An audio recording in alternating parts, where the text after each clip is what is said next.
Are you watching an all-new edition of the Money Control Show? I'm Sakshi Batra and this is where we talk about macros, markets and money. On the show today, we'll talk about why is it the best time to invest in mutual funds. We'll also discuss all about election expenditure as we head to the Lok Sabha polls this week. And we'll get you insights into the stock markets and the cues you need to watch out for in the coming week. We're in the new financial year and it's definitely a great time to plan your finances and investments. Let's start with mutual funds, where investors are pouring in huge money. About 8,000 crore rupees have come into mutual funds in February. Now, if you invest in mutual funds or want to do so, I have some good news for you. Starting 1st of April, mutual funds have become cheaper. Also, your debt funds are more transparent than ever before. Our personal finance expert, Kayezad Adajania, joins in to share more details. Thanks a lot, Kayezad. Great to have you on the show. Now tell us, how have mutual funds become cheaper with the start of this new financial year? Hi Sakshi, great to be back again. Thank you. Now to answer your question, what happens is that every time you invest in a mutual fund, remember that there are costs that the mutual fund incurs to run and manage your money and to run the fund house. Now these costs are basically fund manager salaries, operating cost, auditor fees, R&T fees, distribution commission and so on and so forth. All these costs come nicely wrapped up inside your net asset value, which is the unit price that you pay to buy and sell a mutual fund scheme. Now what happens is that, when mutual fund regulations came out in 1996, all those years ago, SEBI had fixed up, prescribed, the maximum limit of expenses that fund houses can charge, and the formula was devised in such a way that as your scheme corpus goes up, the expenses are supposed to come down. Now what happened was that over a period of time, this formula was never revised, but the corpuses of schemes became large and larger, which means that scheme corpuses became crossed 1,000 crore limit, they crossed 5,000 crore limit, 10,000, and even now today you have about close to 7 to 8 equity schemes only, which are more than 20,000 crore. There are 17 schemes which are more than 10,000 crore. So what happened was that because the formula never kept pace with the time, over a period of time, when the corpuses grew, when schemes became larger and when the sizes became more than 750 to 800 crore, the percentage of the TER, the total expense ratio as a percentage of your corpus didn't come down, they didn't come down. It sort of stayed at that same level. So which is why SEBI felt the need to revise the formula to account for schemes which are as large as even 20,000 crore or even 50,000 crore and more. So the lesser the expenses, in short, the lesser the expenses that the fund houses charge you, the more money comes in your hand. Okay, and what are the expenses related measures that SEBI has taken to make mutual funds more transparent? So last year when SEBI came out with this rule to cut the expense ratios, it also said that all the expenses that fund houses incur, distribution fees and so on and so forth, everything has to be met from the scheme itself. Now up to 31st of March, what used to happen was that, in fact up to last year, in fact what used to happen was that the AMCs also used to incur additional distribution expenses which they used to take it on their own books. Like for example, foreign holidays or reward programs that fund houses had for distributors, they used to take the costs in their own books, and SEBI felt that at a point in time, SEBI felt that that's not really a very good practice, because whatever expenses that the AMC incurs on your funds have to be met from the schemes itself to avoid mis-selling or to avoid any kind of disproportionate commissions to be paid to distributors. Well, that's good news for investors, but distributor commission will also go down now. Let's move our attention to debt funds. Why has SEBI turned its focus on below investment grade securities, and how will that impact investors? So Sakshi, what happened was that the focus on debt funds was increased a lot after the ILFS fiasco, which we have discussed in this show before. The ILFS fiasco, which unfolded in the months of August and September 2018. Now what happens was that because debt markets are so illiquid, rating agencies are appointed by the AMFI, which is the Association of Mutual Funds, to give the valuation of each security that all the debt funds have invested in. Now what happens is that based on these valuation that CRISIL and ICRA gives to the mutual funds, the mutual debt funds are supposed to value their securities, and that's how you get your NAV of your debt fund. Now what happens is that these rating agencies that I said that they give out the values of the securities, they give out the values of only those securities that are above investment grade, but they do not give the values of securities that are below investment grade, is below the BBB rating. So now what SEBI has said is that these rating agencies will also give you the valuation of securities which are rated BBB and below, so that there is uniformity in the way the NAVs are calculated. And why did SEBI feel it is important for rating agencies to give valuations of debt securities that get downgraded to below investment grade? What happened after the IL&FS crisis is that different fund houses started to value these kind of bad securities, so-called bad securities, in a different way. So they used to mark down these securities. Some fund houses had marked down the securities by say 25%, some other fund houses had done by 50%. So as a result of which, suppose if you are an investor in one fund which has marked down a particular security by let's say 50%, and I am an investor of another fund which has marked down the same security by 25%. So my NAV and your NAV will react to the same situation in a different way. So to remove this discrepancy, SEBI said that valuation committees should not be valuing these below rated securities. There should be rating agencies which should be valuing these securities, and all the fund houses will then have to fall in line with whatever values these rating agencies would give. So basically, in short, this gives uniformity to the way your NAVs are calculated. And is that the only measure that SEBI has announced that would make the debt fund's NAV more realistic? Sakshi, there is one more thing that SEBI announced recently as to how debt funds should calculate their NAVs, and it is like this, that all the securities earlier, all the securities that used to mature up to 60 days time frame, these securities used to be amortized, and securities maturing over 60 days earlier, they used to be marked to market. Okay, now the 60-day threshold has come down to 30 days. So that means that all the securities that debt funds hold which mature up to 30 days will continue to be amortized, but over 30 days it has to be marked to market. So which means that your debt funds are set to get more realistic than before. And Kayezad, does that mean that debt funds will get more volatile going ahead? On paper, yes, but in practice, no, not much volatile, because most of the liquid funds already used to invest in papers which used to mature in about 20-25 days time or so. So even with this 60 days coming down to 30 days, it won't make much of a difference to your debt funds, and your debt funds aren't expected to be as volatile as they could have been. But there is a lot of clamor in the industry. This one section of the industry which says that this 30-day threshold also should come down to 0 days. So as and when that happens, yes, then debt funds will become quite realistic and will be prone to market volatility. But we are still some time away from the 30 days being coming down to 0 days. Well, thanks a lot, Kayezad, for sharing all that information with us. Moving on, India goes to polls in less than a week. It's important to now note, what does it cost to conduct the world's largest democratic exercise? Watch this insight to find out.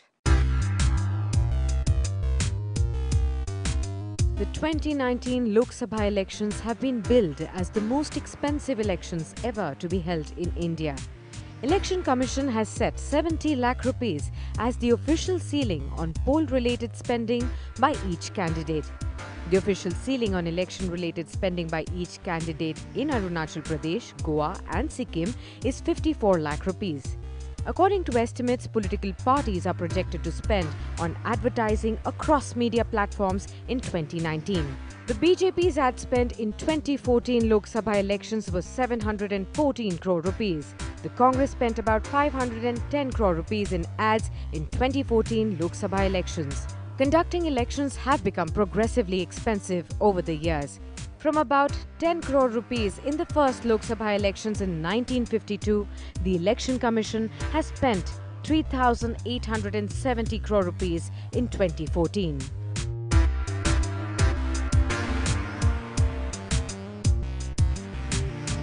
Candidates spend money on a variety of activities. Funds are required for transporting party leaders who zigzag across the country. Similarly, holding street meetings and public rallies implies payments have to be made to tent houses, caterers, transport companies and ad agencies. Candidates meet these costs from party funds, corporate grants and individual donations, besides dipping into their own resources. Most of poll-related expenses are made in cash. During poll season, unaccounted cash is recovered from unlikely sources such as milk vans, cremation trucks and newspaper stacks. The ad blitzkrieg gives media houses additional revenues during national elections. Consumer goods companies such as car and food companies gain from the spending spree. Transport companies and travel agencies also report better than normal business during poll season. Income Tax Department will scan the tax returns of the winner and the second closest contender in each of the 543 Lok Sabha constituencies. These will be tallied with the asset disclosures that candidates have made in their affidavits while filing nominations for the polls.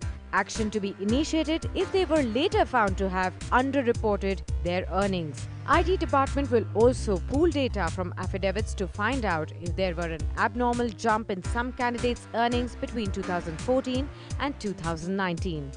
Expenditure officers would be keeping a close eye on spending patterns by candidates and collate these data for further action. 1 million polling stations across India, more than 10 million election officials and around 900 million voters to exercise their vote. Conducting elections in the world's largest democracy is a mammoth task, and this time the 6-week-long polling exercise is slated to be the most expensive in India's history.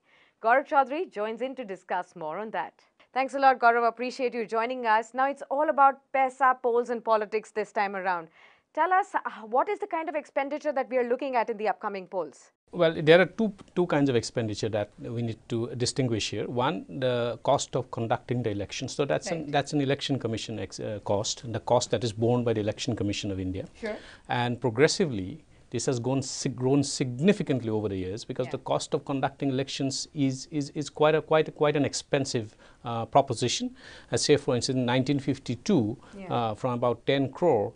Last time around in 2014, it was about 3,000 odd crore. Right. So we expect that to cross about 5,000 odd crore. This is the cost that will be borne by the Election Commission just for moving people from here to there, election officials, EVM, transporting EVM machines, and also paramilitary forces, security forces, etc. So that's the cost of conducting elections. But there is also a cost that political parties bear, which is a significant cost, and that cost involves on a variety of heads, including those while there's some basic cost like the cost for filing of nominations, which is the security deposit. But beyond that, they expend a lot of money on campaign trail, and that is there any cap or are there any guidelines on how much can each party spend on elections, and how much can each candidate also spend on the elections? So the Election Commission has laid out some rules. According to the rules, every candidate can spend only about 70 lakh up to 70 lakh rupees per candidate, but and for the bigger constituencies, in the smaller constituencies in states like Sikkim, etc., that's capped at 50 lakh rupees per candidate per constituency.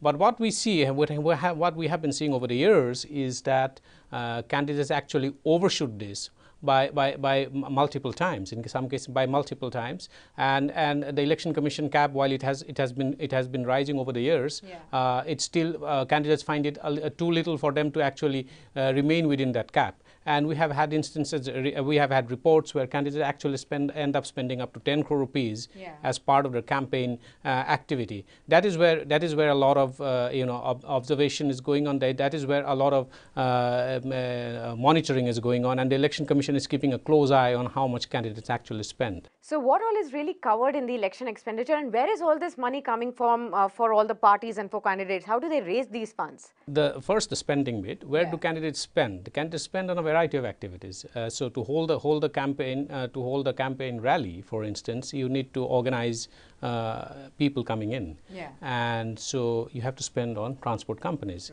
Then there is campaign merchandise, say for instance caps and flags, etc. So you have to spend on that. Then you have to end up spending on food catering companies, because people who are coming in, not everybody who attends the rallies will obviously be given food on the house, but there will be many people who officials, etc., that are party officials, etc., who would have to be given food and other beverages, and various other spending on various other related activity. Yeah.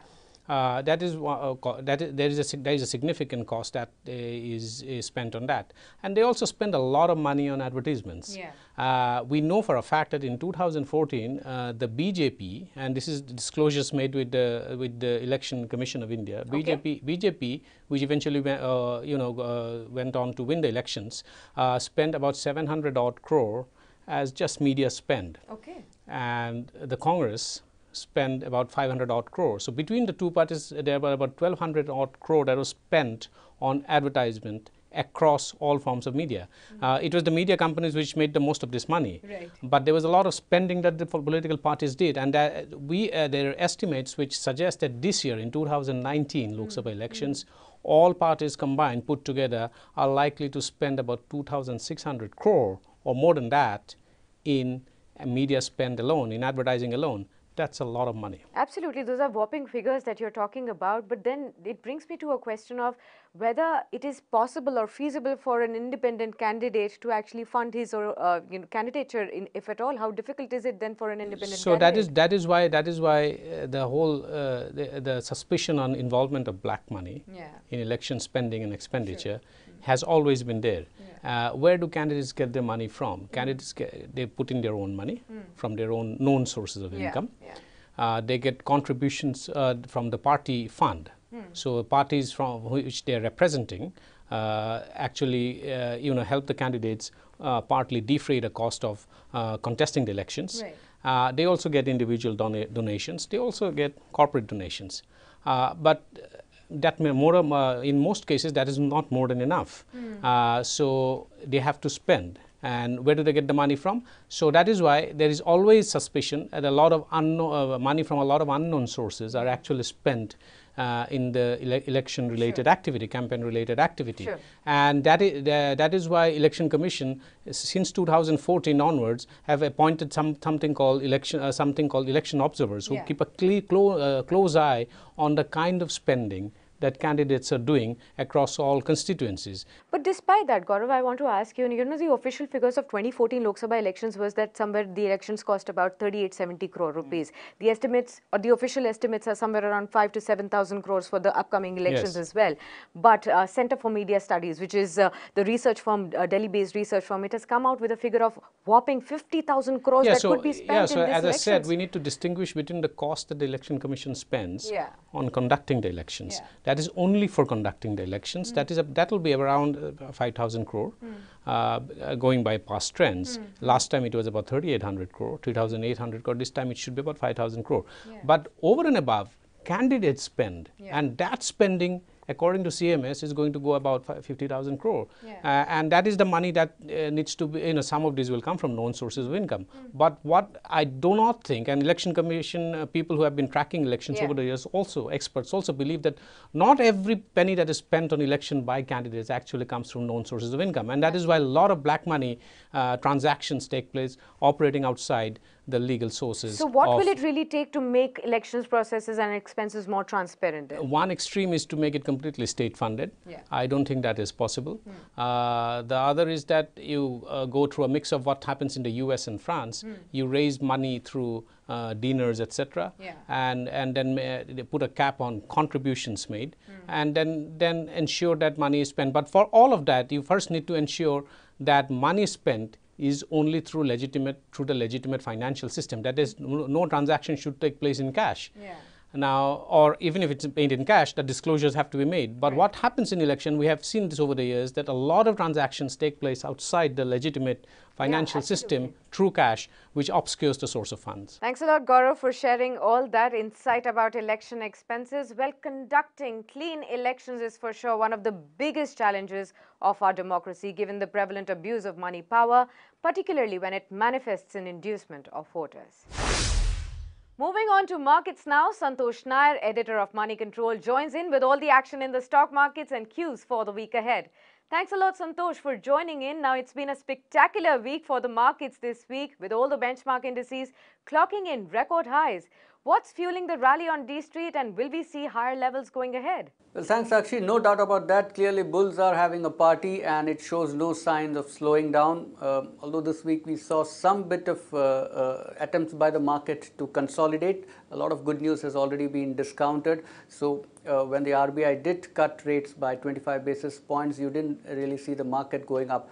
As to what's driving this rally, clearly it appears to be foreign money. In March alone, foreign funds net bought around 32,000 crore worth of shares, and that came in at a very opportune moment because domestic institutions and domestic investors have been by and large net sellers in the market. Roughly about 14,000 crore worth of shares is what they sold. So the mood among domestic investors is still very cautious. A lot of them have lost money and they're still not venturing out. So what brokers and fund managers are saying is that the money that you're seeing coming into the market is largely from exchange traded funds. Now these are funds which typically chase prices. They are not so much concerned about the fundamentals. As prices move in, they typically tend to invest more to catch the upside. So a good chunk of foreign money is short-term in nature. That's what's driving the market. As for high net worth individuals, most of them are sitting on losses, and you're seeing some of the operators and the big traders kind of trying to trade their way out of some of the losses. But as far as retail investors go, most brokers say that they are still sitting on the sidelines. They are still at least 20 to 30% lower than the cost at which they had bought these shares. So they would be waiting for the market to climb some more before they start at least getting out at the prices that they had bought the shares at. So as long as foreign money continues to flow in, you could probably see the market continuing to climb higher, and there is very little resistance at this point in time. But the moment prices reach break-even levels for a lot of domestic investors, probably you could see some bit of selling coming in, because clearly these investors have been waiting for a very long time, and what they would like to do right now is book profits.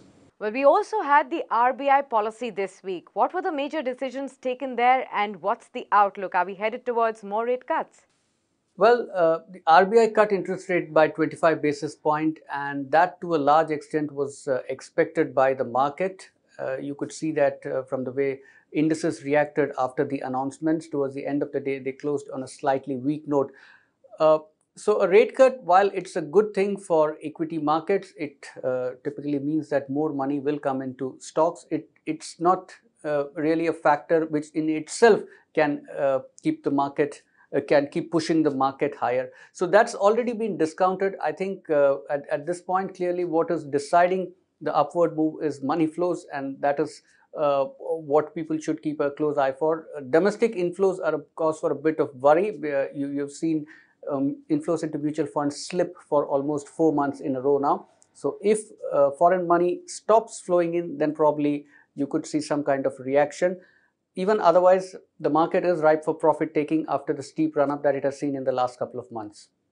Thanks, Santosh, for sharing with us all those details. And with that, it's also a wrap here on the Money Control Show. But you can catch up on all the news from the world of business and finance on our digital platform, moneycontrol.com. Many thanks for tuning in.